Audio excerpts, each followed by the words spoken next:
Live using my Melon app, so I should be on multiple platforms right now.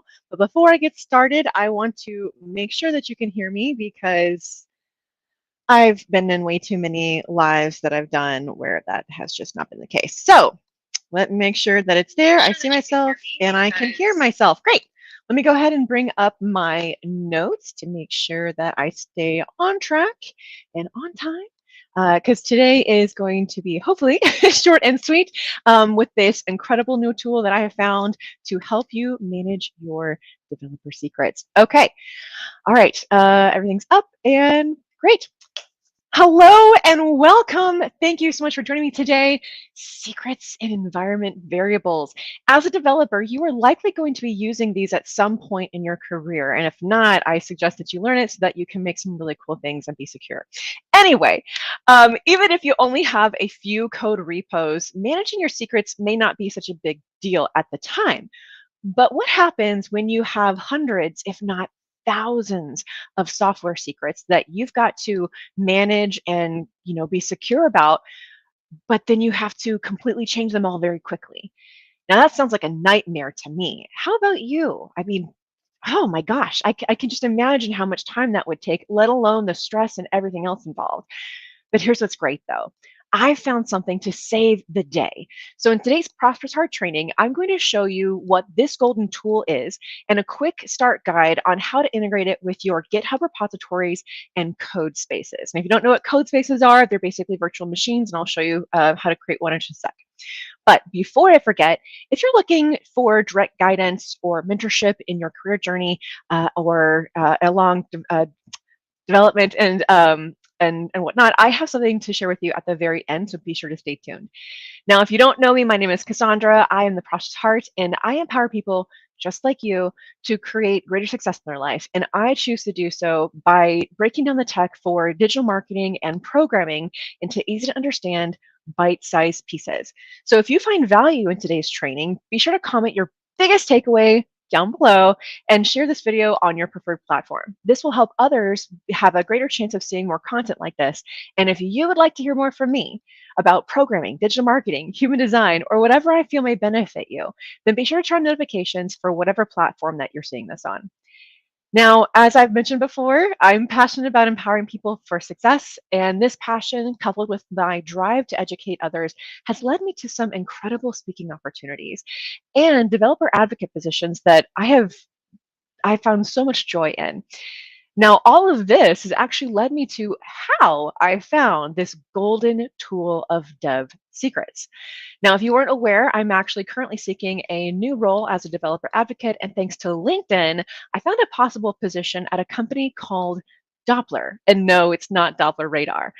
Now, regardless of the outcome of that role and that job seeking, their mission and their heart for people is just so wonderful, and their product is amazing that I just had to check it out for myself.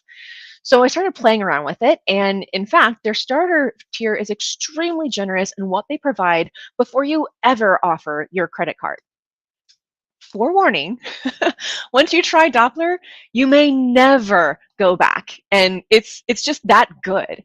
Now, while Doppler documentation is wonderful, I created a cheat sheet because I do this for all the things that I do, but I've created a cheat sheet for what I'm about to share with you. I will also be updating this cheat sheet in the future as I learn more about this product. Now, you can access this cheat sheet by going to this URL. Let me bring this up on screen really fast because I forgot to add it. So just go to https:// or just simply put this in your browser, prosperousheart.com/Doppler.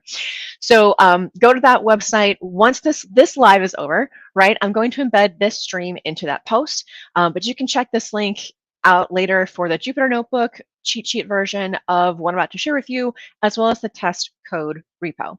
Okay, so I'm going to go ahead and share my screen so you can kind of see what to expect, starting with the detaching Doppler from a repo. Now, why am I starting with the reverse part? To show you how easy it is to set up or remove Doppler in your GitHub repos. That way it's all in one, right? So I'm going to go ahead and share my screen. So this is the article that you'll see when you go down to the the URL down over there. And through here, it's very short right now, but basically it's a little bit about Doppler. You can check them out, what good they're doing for the planet. I think this is amazing. And then this is where I'm going to have this training as well as a couple other things, but you can check out their documentation. You can check out my cheat sheet here, and then the repo right here. So this is the article, and the cheat sheet will look kind of like this. Let me zoom in just a bit to make it a little bit easier to see, but you'll see it's in a Jupyter Notebook. I should have done this in a Markdown, so at some point I might change it, but you can see screenshots, you can see what it looked like, a couple of gotchas that I found through this process, but it's all here, and I'm going to go through this with you today. So this is the repo. You don't have to know anything about it other than how to create the CodeSpaces, which I will walk through with you. And so I want to share with you, this is already set up right now, but I'm going to remove it so you can see how easy it is to add it. Right now I have this CodeSpace. You can see that I have the secrets here. It's already set up. So all this is good. Now what I'm going to do is I'm going to start with backwards, right? So let's say that you have a repo that you no longer want to have Doppler use. So you'll go to your project section, and you're going to go choose your project for this. So this is Doppler testing. And I'm actually going to go to, first of all, there's two things to do with this. One is you want to make sure that you remove your integration. So you went into integrations, and then I'm going to click on GitHub, and I'm going to remove this integration. Very simple. Remove. It's going to ask you, should you want to delete sync? And yes, I do not want to leave GitHub secrets in here. Again, I want to show you how simple and seamless this is. So delete GitHub secrets from GitHub Actions, delete. All right, so there's no more integrations right now for Doppler testing. I'm going to refresh this page, and there's no more secrets, right? Super fast, easy, awesome. The other thing that I would suggest that you do, and I'm going to do just to show you the rest of the setup, is delete this, what they call environment. So just going to click the, oh, I guess they don't have a delete straight from here. That's fine. I'm going to click this environment, and then I'm going to click triple dots. Oh, well, I deleted this before somehow. I bet it's, well, it doesn't really matter. I swear that I deleted this before. Interesting. Okay, that's fine. I did this last night. I'm not sure how I did it last night because it's nowhere to be seen. But basically, I'll just go through the process of creating a secondary environment so that you can see the process anyway. So regardless, you delete both. You could delete the whole project if you needed to right here, right? Which I'll do. Let's just do that. Again, so you can just see the whole process. So now I no longer have this project. Oh no, boohoo. The other thing that I would suggest doing is deleting your CodeSpaces. So I'm going to go over here because this is just a quick little one. Didn't really need it anyway. So I'm going to delete it. Yes, I want to delete it. All right, so now it's as if I never had Doppler with this repo project ever. Oh, it's so sad. I'll show you how to fix that. All right, so I'm now taking you through the whole process of the removal part. Let's talk about the actual setup part. So if you're following the guideline that I have for the quick setup with Doppler and GitHub's CodeSpaces, first of all, you got to create your Doppler account, which I already have. I'm not going through that. Then you want to create a Doppler project, which I just deleted, but that's fine. Again, I'm showing you this process. So in projects, boom, you'll click plus to create a new project. I'm going to call this Doppler testing. You can add a project description, project for testing Doppler, right? Whatever, it doesn't have to be there, that was optional. So now we have development, staging, and production. This is by default for all of them. You can change some of the default things for this. I have not, but for this test, I'm not going to need to. So once you create your project, you then need to create an environment for your GitHub secrets. So you'll just click this triple dots, you will create an environment. I'm going to call it GitHub, and it needs a slug. So it's just basically how, like if when in your repos you have the repo name, that's kind of the same thing for the environment. I'm just going to call it GitHub. So now I have this new one. In their documentation, they do suggest to put the GitHub environment after development. I don't know if that is required, but this is what they suggested, so I'm following their documentation. So once you create that environment, you can now open this up. You can add some secrets. You'll see that this is still not connected, so there's nothing here to really do anything with.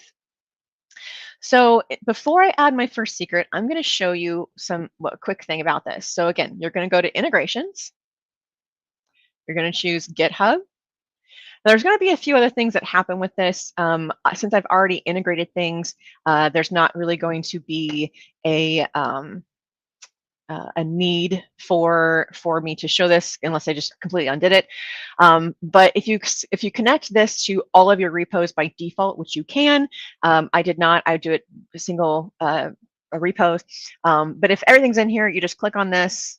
You basically choose your GitHub account, you choose your repository, which I'm doing this for my Doppler testing, and then you'll choose your environment. So that's why you have to have your new GitHub environment, because this is strictly for managing your GitHub secrets. So I'm going to choose GitHub, and I'm going to click Set Up Integration. Boom, that's it. It's now integrated in your GitHub secrets, but that's not the final piece. I'll show you why that is in a second. So now it's integrated. If I come back here to secrets and do an F5, you'll see that there are some default Doppler secrets that happen for the backend magic, okay? Now, if you were to add some additional secrets here, so let's go ahead and go back to the project, or rather the GitHub environment. Oops. Projects. Doppler testing. GitHub. There we go. So now I'm going to add a couple of secrets. So the first thing I have is name. And I'm just going to put in a random thing here. I'm going to add another secret, and I'm going to call it username, because this is what I have in my Doppler testing code, right? So if I come here to main, you'll see that it's just a very basic, nothing really to it thing here. So I've got name and username. So in this one, I'm using their really cool filtering portion of this, so that way I can add in, oh,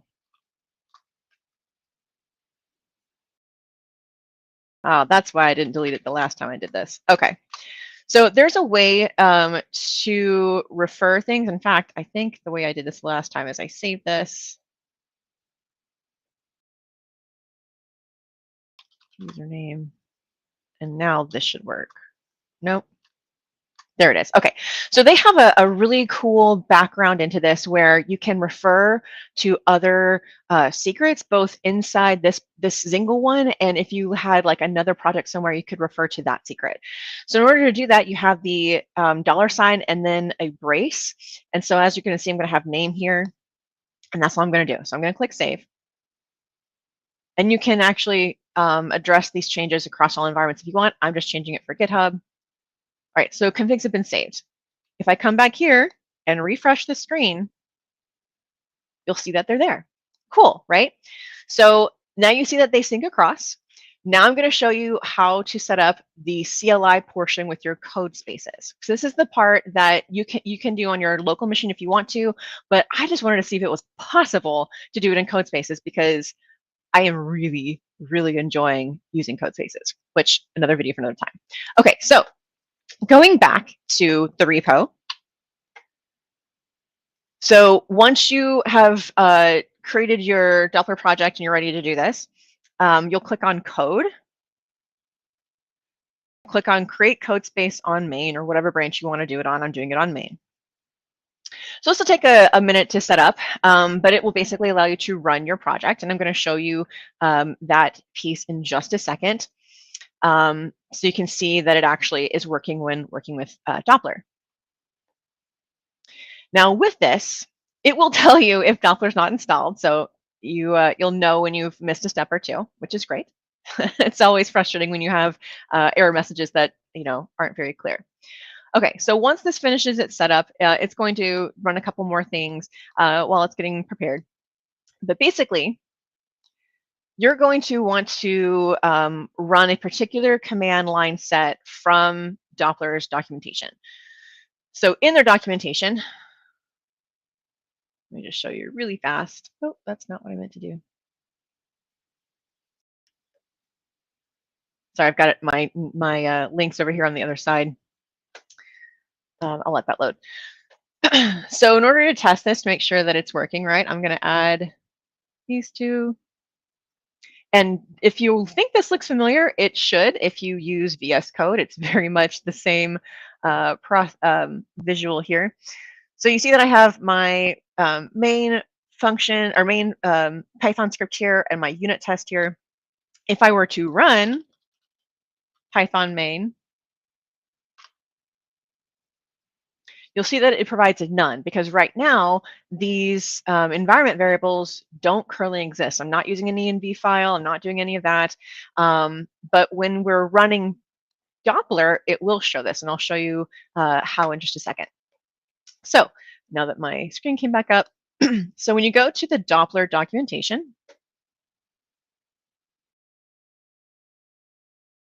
there are clear instructions on different versions of your operating system. With CodeSpaces, I took a guess. I was pretty sure that it was going to be Red Hat CentOS. I'm sorry, the Debian Ubuntu, sorry. And I used this to install it. So there are, I think it's 4 lines. You can copy this whole thing if you want to and paste it in, which is what I did yesterday to test to see if it would work, and it did. So coming back here, if I tried to do Doppler, you're going to see that doesn't exist. So Doppler -- version. Ooh, Doppler command not found. Perfectly fine. We have to install it. So I'm going to go ahead. I don't know why CodeTime does that.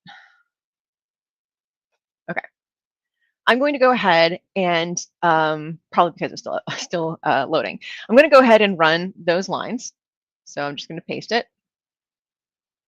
I do know that there's 4 lines of text. I already know what they are.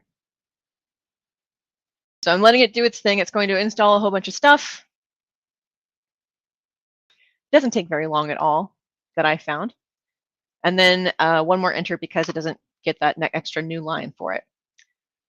So now, once that finishes, you should be installed. You're not yet set up for it, but you should be installed for Doppler. So if we do Doppler -- version, we now have the version. If we do Doppler update, if there was an update, it would try to run it. Here, it's obviously the latest version. If you're running on Windows 11 right now, that doesn't work. There is, I will provide a link on that article for the URL provided down below for that, for those who want to know more about it. But basically, in order to just use the latest version, you would use the same process that you did before to install it. So no big deal. But another reason why I thought using CodeSpaces might be a little bit easier and more efficient for me in the long run. So that's the installation and the update. Now you have to actually authenticate. So here it would also be a little bit different from desktop to CodeSpaces, because what you do is you do Doppler login. And the thing is that from here, if you are unable to copy to the clipboard, which it is in CodeSpaces on your desktop, it is not, then it would copy it and would open up a browser like it does on my Windows.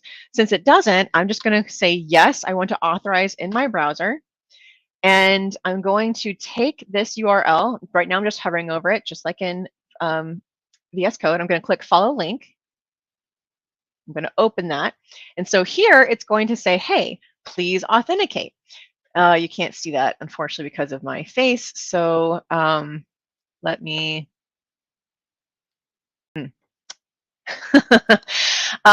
Behind my face is a button that has GitHub on it. When you click on it, let me see if I can move my face just so you can see. Sorry about that. There we go. So you can see that there is the GitHub button above. I'm going to click on that. And then it's asking for the auth code. The auth code comes from this right here, right? Oh, it looks like,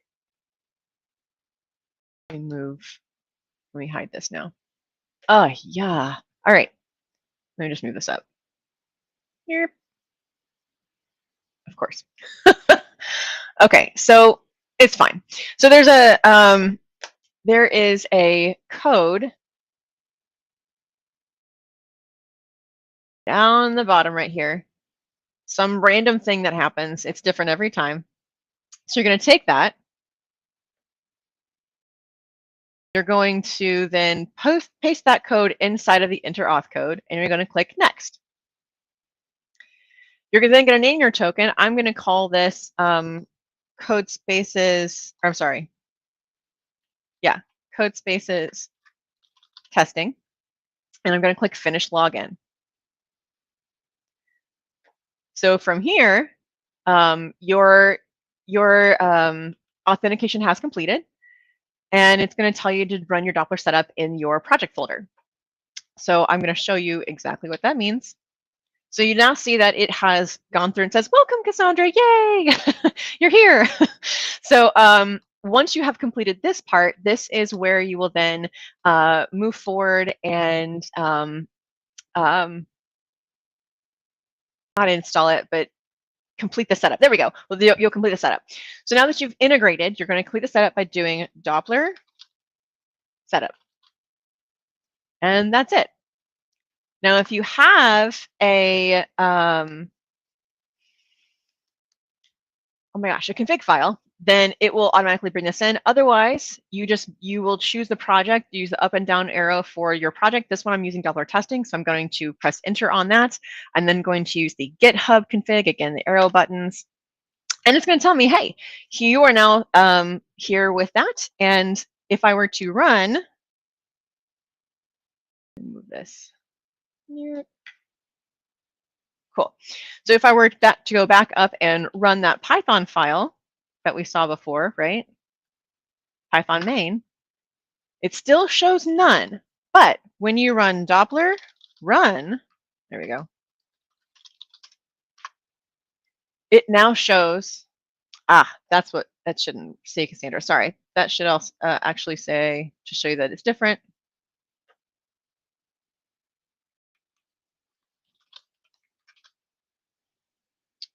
Save. Let's run that again. So you can see that it's actually pulling the updates immediately. Now, if I were to try to run, oops, Python test main, it's going to fail. It's going to fail because it's not getting the secrets. You can see that I have here that it's asserting that it is not none, because if it's not pulling the secrets, it provides a none for that. So it's failing because it's not pulling in Doppler.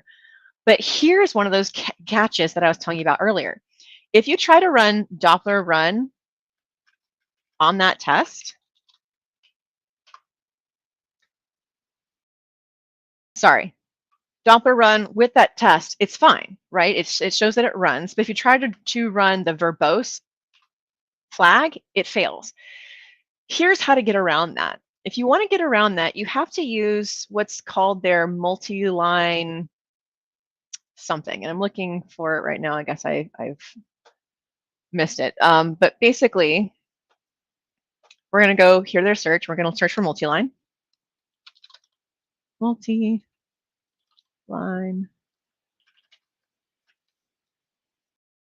Multiple commands.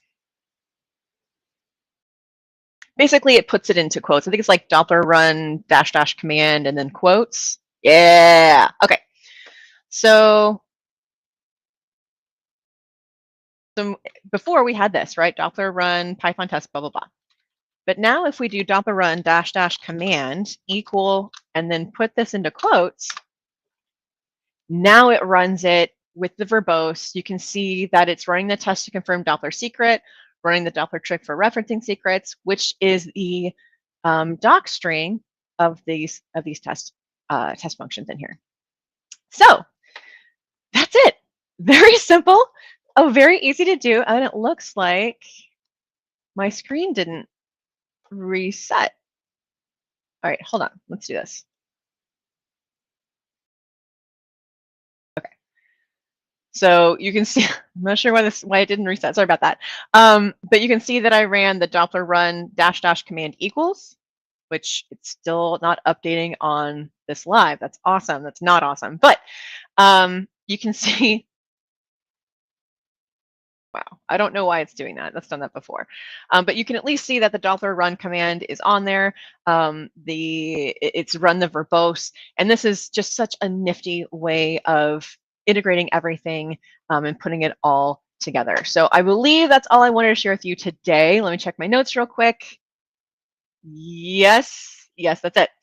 So like I said, that is how you can quickly integrate Doppler into your GitHub repo and CodeSpaces virtual machine. That is all for today's training. I hope you were as excited as I was seeing this for the first time.